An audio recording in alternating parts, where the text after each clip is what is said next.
오늘은 아모스서 4장의 전체적인 내용이 어떠한가를 살펴보도록 하고요. 내일부터 비대면으로 한 주간 말씀을 4장에 있는 말씀을 자세하게 살펴보도록 하겠습니다. 지난주까지 우리가 살펴본 3장의 내용은 하나님께서 이미 이스라엘 백성들을 심판하실 모든 준비들을 다 하셨다라고 말씀하는 부분을 살펴보았습니다. 그리고 블레셋, 아스돗과 애굽 땅 궁들에게 공포하여 너희들 여기 이스라엘의 궁전 안에서 행해지고 있는 일들을 한번 살펴봐라. 여기 와서 좀 봐라. 그들이 포악과 겁탈을 일삼으며 바르게 행할 줄을 모른다. 하나님의 백성들이 더 많이 타락해 있다. 이것을 와서 봐라. 그래서 내가 이제 그들의 모든 죄를 보응하며 베델의 단들을 벌하고 그 제단의 뿔들을 다 떨어뜨려 버리고 그들의 겨울궁과 여름궁과 상하 궁전들을 파멸하며 그들을 결단내 버리겠다. 이런 무시무시한 말씀을 해 주었습니다. 이것을 우리가 오늘 우리 시대를 바라보며 언제나 심판은 하나님의 집에서부터 시작된다는 사실을 우리가 알아야 된다. 우리는 정치인들이 나라를 잘못 다스리고 경제인들이 거짓되게 사욕을 너무 많이 찾기 때문에 나라가 망한다. 그게 아니라 하나님의 교회가 하나님의 사람들이 빛과 소금의 역할을 감당하지 못하기 때문에 그들이 썩을 수밖에 없는 것이고 그들이 어두울 수밖에 없는 것이고, 그래서 우리를 들여다보며 우리가 회개해야 된다는 사실을 제가 여러분에게 적용을 시켜드렸습니다. 여기까지가 지난주 우리가 함께 보았던 내용이었고, 이제 4장에 들어와서는 전체적인 내용이 이겁니다. 한마디로 말하면 나는 너희를 만날 준비가 되었으니까 너희는 이제 나를 만날 준비를 했는지 살펴보라는 겁니다. 한마디로 하나님 만날 준비 되었느냐는 겁니다. 오늘이라도 하나님이 우리를 부르면 우리는 만날 준비가 되어 있어야 할 줄 믿습니다. 이렇게 실제적으로 묻고 있는 겁니다. 살아오면서 어린 시절에 저희 집에 손님이 오는 날이 있었습니다. 가난한 집에도 볕들 날이 있다고 그 손님이 오는 날은 할아버지가 돌아가시고 또 아버지의 사갑, 아버지께서 너무 일찍 돌아가셔서 돌아가신 지 그 날짜를 상관없이 아버지께서 살아계시면 회갑이 되는 그때 죽을 사자를 써서 60갑자가 돌아오는 사갑날에 전도 붙이고 떡도 하고 과일도 준비해서 잔치를 하더라고요. 어머니께서 분주하게 사람 맞을 준비하시면서 동네 아주머니들까지 오셔서 함께 일을 하는데, 저는 절딱서니가 없어서 할아버지 장례 치르고 나서 집에 잔치를 하니까 사람들이 많이 왔다 가니까 먹을 게 많으니까 우리 집에 또 죽을 사람 없나, 누구 하나 죽었으면 좋겠다, 이런 엉뚱한 생각을 하기도 했습니다. 그러다가 이제 새아버지가 들어오시고 새아버지께서 이렇게 개 모임을 하는데 개 타는 날 있잖아요. 그때는 집에서 음식을 많이 준비를 하더라고요. 그래서 개원들이 와가지고 밥 먹고 돈 태워서 주고 그러면 이렇게 받고 하는 걸 제가 그때 보는데, 그날도 음식을 거나하게 했습니다. 제 기억에 어린 시절 정말 배가 터지도록 좋은 음식을 먹었던 것은 이렇게 3번 정도 기억이 돼요.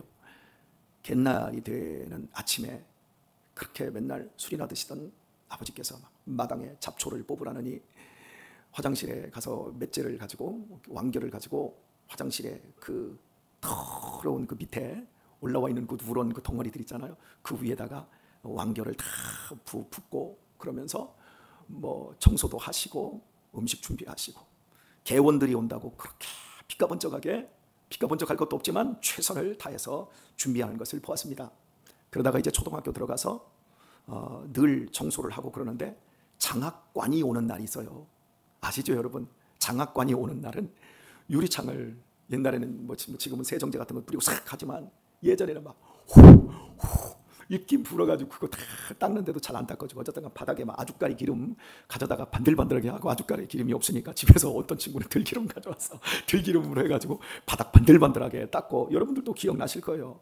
정말 뭐 교문 앞에서부터 청소하기 시작해서 엄청나게 준비를 했습니다. 그러다가 제가 이제 학창시절을 지나고 나서 군대를 갔더니 우리 부대에 군단장이 오신다. 우리 부대에 합참의장이 오신다. 저희 부대는 군단장이 3스타가 있었습니다. 그러니까 3스타, 뭐 2스타, 1스타 이런 뭐 늘 왔다 갔다 했었지요. 그런 사람 올 때는 아무런 것도 아니에요. 왜냐하면 부대 자체가 3스타가 있으니까. 그런데 4스타, 합참의장, 참모총장 이런 분들이 계시는데 합참의장이 이제 저희 부대에 오게 되었습니다. 별 하나 차이인데 얼마나 대단하게 청소하고 요란을 떠는지 몇 날 며칠 뭐 바닥에 파리가 앉아도 앉을 수가 없었는데 미끄러워져서 그 정도로 준비를 철저하게 합니다. 그런데 합참의장이 딱 와가지고 고작 빵빠레 몇 번 하고 그리고 이제 군단장실에 들어가서 회의 잠깐 하고 금방 나가서요. 그 짧은 시간을 합참의장을 맞이하고 준비하는 이 과정을 위해서 한 일주일 이상 준비하고 그 힘든 시간들을 지내는 것을 제가 기억을 합니다. 만약입니다. 온 우주를 만드신 하나님이 나를 존재케 하시고 나에게 지금 복과 은혜를 끊임없이 허락해 주고 계시는 나의 생사화복의 모든 근원이 되시는 그 하나님이 오늘 내가 너를 만나야 되겠다. 오늘 9월 22일에 만나자 하고 열흘 전에 하나님이 우리에게 통보를 해오셨습니다. 그렇다면 여러분은 어떻게 준비하시겠습니까? 어떻게 사시겠습니까? 아모스서 4장은 이스라엘 백성들을 향하여 내가 너희를 만날 준비를 했다. 그런데 앞에 1장, 2장, 3장에서 어떻게 했죠? 그들의 죄를 낱낱이 얘기했어요. 그리고 나서 내가 너희를 만날 준비 나는 했고 너희는 어떠냐라고 묻는다면 여러분은 어떻게 해야 되겠어요? 우리가 두말할 것 없지요. 내 모든 삶을 정리해야 됩니다.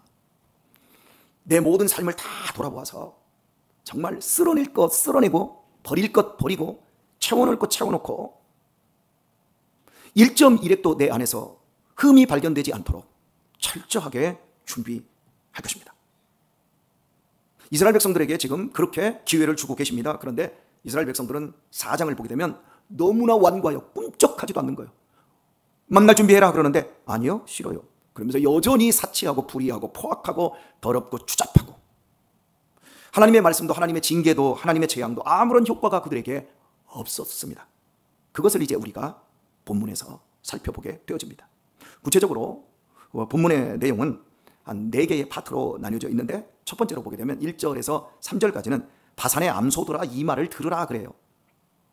여기서 바산의 암소들아 라고 하는 이 부분, 이것은 이스라엘의 상류 사회 여성들을 향해서 말씀하고 있는 겁니다. 먹고 마시며 사치와 욕망만을 쫓는 영적 무감각한 여자들, 고관 대작의 부인들, 대제사장의 제사장의 부인들, 선지자의 부인들, 그들이 너무너무 잘 살아서 하나님께서 부를 때 바산의 암소들아 라고 하는 이게 정상적인 부름이 아니에요. 이런 얘기입니다. 이렇게 제가 한번 표현해 볼까요? 야, 이 돼지 새끼들아, 야, 이 암돼지들아. 하나님 지금 이렇게 부른 거예요. 여러분 기분이 좋아요, 안 좋아요? 아, 이 토깽이들아. 굉장히 귀엽게 이렇게 얘기하는 거잖아요. 아유, 우리 여우 같은 아내. 우리 이렇게 할 수 있지 않습니까? 그런데 제가 제 아내한테 야, 이 돼지야. 저는 그날로 쫓겨납니다. 끝나는 겁니다. 돼지같이 생겼어도 돼지라고 하면 큰일 나죠. 예, 돼지가 아니어도 야, 이 돼지같이 먹기만 하고 이 돼지같이 생각 없이 만약 이러면 이거 굉장히 골치 아파지는 거거든요. 하나님께서 이스라엘 백성들 그 여성들을 향해서 이 바산의 암소들아 너희들이 욕망과 사치만을 쫓고 있구나. 그러면서 너희의 그 욕망과 사치를 위해서 너희들이 가난한 자들을 얼마나 프레스로 찍어 누르듯이 그들을 압제하고 그들을 고통하게 했는가. 근데 여러분 왜 이스라엘의 죄를 책망하며 너희들 나를 만날 준비해라 하면서 왜 여자들을 얘기하고 할까요? 남자가 얼마나 능력 있는지 남자가 얼마나 대단한 삶을 사는지는요 남자에게서는 안 나타납니다. 그렇게 나타나는 사람도 있어요. 그런데 거의 그 남자의 부인들이 어떻게 사느냐의 모습을 보면 그 남자의 경제적 수준을 알 수가 있습니다. 남자는 돈을 벌어도 그렇게 많이 사치 안 해요. 뭐 자동차 하나 사치하고 자기 애성, 자기를 너무나 이기적으로 사랑하는 사람들은 자기가 돈 벌어서 자기가 쓰고 자기가 꾸미고 자기가 과시하는 대로 다 나갑니다. 이건 멍청한 남자들입니다. 한심한 남자들입니다. 그런 남자들은. 근데 대부분의 남자들은 돈을 벌면 누구에게 줘요? 누구에게 줘요? 따라서 합시다. 여자. 지혜로운 남자는 여자에게 주는데 자기 집 안에 있는 여자에게 주고, 더 멍청한 남자는 돈 벌어서 누구에게 줘요? 집에는 조금 갖다 주고 밖에서 자기 과시한다고 오빠 소리 듣고 싶어서 이해하시죠? 젊은 여자들한테 갖다 줘요. 남자들이 돈을 벌면 반드시 그렇습니다. 근데 여자들이 집에 가져다 주니까 그거 가지고 맨날 손톱 다듬으라. 자기 손톱 자기가 손톱 다듬을 새가 어딨어. 김경숙 원사님, 누나 손톱 다듬을 시간 있어? 맨날 요즘 뭘 까야 돼요? 계속 고구마 순 까야지. 봄철에는 뽕잎 따러 다녀야지. 조금 있으면 배추 무 손질해야지. 여러분, 이 손톱 안 다듬어도 싹 다듬어져요. 그런데 아무것도 안 하는 거야. 이러고 다녀요. 그리고 여기다 붙여. 요만큼 붙여. 여기다 다이아몬드 그리고 이것도 모자라가지고 발톱까지 대. 막 온갖 걸 다 합니다. 마사지부터 시작해서. 그리고 여기다 막 이렇게 달고 다녀. 막 귀가 찢어지려고 그래. 막 이러고 막 내려와. 이게 막 귀가 축 처져가지고 찢어지려고. 목은 무거워서 죽을 것 같아. 혹시 우리 교회에 어떤 금이라든가 이런 거 두르고만 와보세요. 다 뺏어서 그냥 하나님 앞에 드려야지. 막 이거 와가지고 막 여기다 두르고서나 예배 때 딱 와가지고 막 과시하고, 어머 나 목이 이렇게 가렵지. 아유, 이 손에다 막 다이아 이따만한 거 하고서나 하나님 앞에 드리는 것은 정말 눈곱만큼 드리고 자기 몸뚱이에다 치장하고 명품. 이 부분을 하나님이 지금 책망하고 계세요. 그 사치가 무엇으로부터 왔냐? 가난한 자들을 압제하고 겁탈하고 강탈한 데서부터 왔다. 그런데 너희들은 영적으로 무감각해서 아무런 감각도 없다. 이 부분으로 너희들 이거 준비해라는 거예요. 그럼 준비하라는 거예요. 이거 다 빼라는 거예요. 그리고 정말 경건함으로 하나님 앞에 서라는 거죠. 자, 그리고 4절부터 5절의 말씀을 보면 형식적인 예배와 의식, 외식을 이야기를 하고 있습니다. 베델로 가서 범죄하고 길갈로 가서 죄를 더하며, 베델과 길갈은 하나님의 성지입니다. 이 멋들어진 성지에 많은 단들을 만들어 놓고 가서 예배하고 11조도 하는데 11조도 3일에 한 번씩 드립니다. 얼마나 잘합니까? 수은제를 드립니다. 감사제를 날마다 드립니다. 그런데 하나님께서 이야기합니다. 그거 하지 마라. 그거 너희들 위해서 하는 거 아니냐? 내가 예배를 통해서 내가 헌신하는 걸 통해서 결국에는 나를 기쁘게 하는 게 아니라 니네 자신을 만족시키는 거, 니네 자신을 기쁘게 하려고 하는 거 아니냐? 너희가 나를 위해서 드리는 것이 아니라 말만 그렇게 할 뿐 사실은 너희 자신의 경제력을 자랑하기 위해서 하고 있는 종교 쇼 아니냐? 우리 하나님은요, 안 속아요. 제가 우리 아들들한테 안 속습니다. 나를 속이려고 우리 아들들이 무던히도 애를 씁니다. 그런데 거의 안 속. 여러분은 자식들에게 속았습니까? 일부러 속아주면 속아줬지 거의 안 속잖아요. 그죠?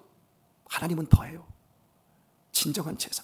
너희들이 나한테 가져오는 거 10의 1조만 드려도 정말 내가 누구인지를 알고 드려라. 그런데 그들은 그렇지 않았어요. 예배를 드리면 드릴수록 그게 죄가 되는 거예요. 헌금이 하나님을 더 욕되게 만들고요. 그리고 찬양과 기도가 자꾸 외식으로만 흘러가는 거예요. 이래가지고 하나님이 만나자고 하는데 만날 준비가 되겠습니까? 자, 그리고 6절부터 11절까지는 하나님께서 5번이나 경고를 하십니다. 구체적으로 기근을 보내시고 가뭄을 보내시고 농작물의 병충해로 거둘 것이 없게 만드시고 전염병과 전쟁을 주시고 소돔과 고모라와 같은 심판으로 그 막 지진으로 땅을 다 무너뜨리고 그들의 삶의 터전들이 다 폭삭 무너져 버립니다. 그럴지라도 너희가 내게 돌아오지 아니하였느니라. 그게 무려 5번 강조가 됩니다. 여러분, 웬만하면 돌아와야 될 거 아닙니까? 말씀을 보내고 사건을 보내고 징계하고 경고해도 그들은 끝끝내 그럴지라도 내게 너희가 돌아오지 아니하였느니라. 인간이 완악하면 돌아온 것 같은데 안 돌아온 사람들이 많다는 거예요. 하나님의 심판은 갑자기 우리에게 오지 않습니다. 갑자기 내가 잘못을 했는데 하나님이 갑자기 매들고 와가지고 막 후려치지 않습니다. 저도 우리 자녀들이 잘못을 했으면 잘못한 것으로 인해서 말도 안 하고 갑자기 손바닥 대! 하고 때리지 않습니다. 그들이 잘못했으면 잘못이 무엇인지를 그들로 하여금 알게 한 후에 몇 대 맞을까? 제가 이야기합니다. 하나님이 이스라엘 백성들에게 충분히 기회를 주십니다. 그런데 그들은 끝끝내 돌아오지 않았다. 이게 세 번째 이야기고, 네 번째 마지막에 이제 12절부터 13절까지 하나님 만나기를 준비해라. 이제라도 너희들이 돌아오지 않았지만 내가 마지막으로 한 번만 더 한다. 이제라도 나 만날 준비 좀 해라. 좀 회개도 하고 형식적으로 좀 살지 말고 진심으로 너희들 삶을 돌아보고 내게로 좀 와라. 준비된 사람으로 살라라는 겁니다. 오늘 말씀 맺도록 하겠습니다. 신앙은 두 가지 형태로 저는 나뉜다고 생각합니다. 첫 번째는 깨지고 부서져야 됩니다. 우리는. 두 번째는 하나님을 향해서 방향을 돌려야 됩니다.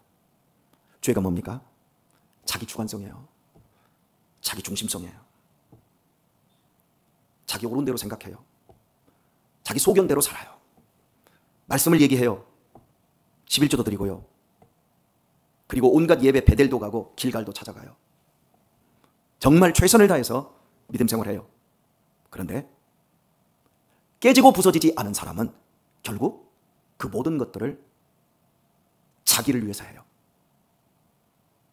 제가 제 아내한테 따끔한 일침을 들었던 것이 하나가 있습니다.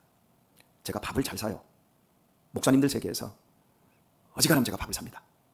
어제 샀어도 오늘 삽니다. 어제 샀으면 다른 분들이 계셔서 그분들이 어제 샀으면 한 7, 8명 되면 오늘은 내가 살게 하면 되잖아요. 그런데 어제 제가 샀어요. 그리고 오늘 또 만났어요. 그래서 회의를 했어요. 그리고서는 밥 먹으러 갔어요. 밥 먹으러 갔는데 미적미적대요. 일어나려고는 안 해. 화장실이나 가고 딴짓을 해. 그럼 뻔히 알잖아요, 눈치가. 그러면 제가 냅니다. 잘해요, 못해요? 잘하는 것도 아니고 못하는 것도 아니고. 그런데요, 내가 그렇게 밥을 해놓고 어제도 샀으면서 권목사님 또 사요. 고마워라, 감사해라.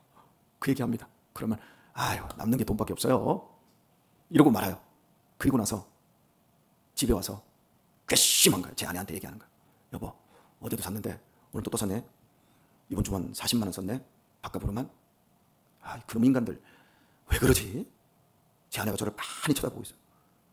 당신 밥값 내라고 하나님이 했어? 당신 좋으려고, 당신 편하려고 당신이 밥값 냈어. 밥값 냈으면 잊어버리고 말어. 왜 사람들 판단하고 정죄해? 그분들은 그걸 인식하지 못하고 있는 거야. 근데 당신은 그걸 인식하고 내가 해야지 했으면 그걸 하나님께로 돌려. 그냥 감사로 그냥 살아. 그걸 들춰놓고 그 사람들이 당신한테 밥값 내라고 안 했다고. 당신이 좋아서 선택한 거야. 좋아서 선택해놓고 왜 지랄을 떨어? 아내가 저한테 그런 식이거든. 가만히 생각해보니까 나를 위해 한 거예요. 그게 맞잖아요. 그분들이 내라고 안 했어. 제가 내야 될 이유가 있어요, 없어요? 없어. 그런데 내야 될 것 같아. 내야 될 것 같은 게 그거 누가 지금 내야 될 것 같은 거예요? 내가 그렇게 해놓은 거예요. 그랬으면 내가 끝까지 지켜야 될 게 뭐냐면 그걸 하나님이 기뻐할 수 있도록 하나님 오른뺨 대줬는데 왼뺨도 대줬어요. 겉옷 벗어달라는데 속옷도 벗어주라고 했지요. 그래서 제가 오늘 밥 2번 더 샀어요. 내일 돼서 그분들 또 안 사면 내가 내일 또 살게요. 대신에 하나님이 갚아주셔야 돼요. 나는 그분들한테 사랑과 그분들한테 은혜만 계속 끼칠게요. 하나님. 그러니까 하나님이 저를 책임져 주셔야 됩니다. 이렇게 가야 되는데 우리 대부분은 그렇게 한 거예요. 내가 얼마나 열심히 했는데, 내가 얼마나 최선을 다했는데 하나님이 하시는데 아신다니까요. 그러니까 말 안 해도 된다니까요. 그런데 해요. 그렇게 해야 내 마음의 직성이 풀리거든. 우리 따라서 합시다. 여기다 손을 딱 가져다 놓고 이 한심한 인간아. 우리 다 그런 사람이라니까. 그래서 우리 깨지고 부서져야 돼요. 더 많이 깨지고 더 많이 부서져야 돼요. 그래야만이 하나님께로 온전히 돌아올 수가 있어요. 하나님께로 내 마음이 온전히 받쳐질 수가 있어요. 여기 있잖아요. 무슨 마음? 아버지의 마음을 품고. 교회 개척할 때 제일 먼저 첫날 예배 드리는데 내가 이 교회를 섬기면서 어떻게 섬겨야 될까? 그래서 장로님이 하시는 인쇄소에 가서 아버지의 마음을 품고 이거 하나 만들어주세요. 교회 개척할 때 그때 처음부터 지금까지 23년 동안 제가 이 자리에다 붙여놔요. 다른 거 다 없앴어요. 은혜의 빛을 열방에 뭐 어쩌고 저쩌고. 은혜의 빛을 모시잖아. 그거 모시기만 한 거예요. 그런데 제가 이거 붙여놓고 제일 먼저 이 자리에 와서 예배를 드리든지 설교를 하든지 저기서 떠벅떠벅 걸어 나오다 보면 저걸 봅니다. 아버지의 마음. 하나님 아버지의 마음. 그리고 제가 우리 집에서 우리 자식들을 향해서 아버지의 그 마음. 그 마음은요, 한량없이 넓은 마음이에요. 정말 그 깊이와 넓이를 알 수 없는 그 마음이에요. 다 죽어도 더 주고 싶은 그 마음. 그 마음으로 제가 여러분들을 만나기를 원합니다. 근데 여러분들한테 그렇게 되는데 다른 목사님들이나 이런 분들한테는 그게 잘 안 돼요. 이게 안 보이는 거예요. 꼭 기억하세요. 주님이 우리에게 만나자고 하십니다. 그때 무슨 마음 가지고 가야 하나요? 바로 하나님 아버지의 그 마음, 내 마음 시퍼렇게 산 이기적이고 욕망에 가득한 그 마음 가지고 가면 절대 안 됩니다. 신앙은 깨지고 부서지면서 점점 하나님께로 내 인생의 방향을 가까이 그 거리를 좁혀 나가는 거예요. 인생 말종 하나가 누가복음에 나와요. 아버지 버리고 아버지 재산 반절이나 강탈해 갔던 그 도둑놈, 탕자. 그 탕자 그놈이 살기 위해서 한 건 11조를 드리고 예배를 드리고 베델로 돌아간 게 아니라 방향만 딱 틀어서 내 아버지 집에 가면 거기는 종들도 풍성히 먹는다. 돌아가자 아버지께로. 그가 돌아가기 전에 깨지고 부서지고 박살이 납니다. 어떻습니까? 그게 준비인 거예요. 우리의 남은 생에 우리 아버지 마음 잘 품고 잘 준비하여 만나자. 그러면 네 하고 기쁨으로 나아가 하나님 아버지 앞에서 상 받고 하나님 아버지께서 끌어안아 주시고 여러분의 눈물과 억울함을 씻어주는 그런 놀라운 은혜를 꼭 만나시길, 그런 날 되시길 우리 주 예수님의 이름으로 축원드립니다.